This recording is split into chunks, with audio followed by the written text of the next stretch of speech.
ISIS பயங்கரவாத இயக்கத்துக்கு ஆள் சேர்த்ததாக என்ஐஏ தற்போது ஒரு புதிய வழக்கை பதிவு செய்திருக்கிறது.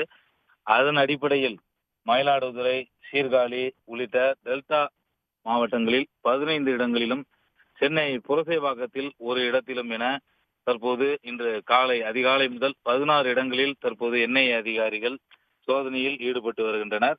இந்த வழக்கில் முக்கிய குற்றவாளியாக, அதாவது ஆள் சேர்ப்பில் முக்கிய குற்றவாளியாக கருதப்படும் புரசைவாக்கத்தில் வசிக்கும் அல் ஃபாசித் என்பவரை தற்போது கைது செய்து அவரை விசாரித்து வருவதாகவும் என்ஐஏ அதிகாரிகள் தொடர்ந்து தெரிவித்திருக்கிறார்கள். தொடர்ந்து தற்போது இந்த 16 இடங்களில் என்ஐஏ சோதனையானது நடைபெறுகிறது.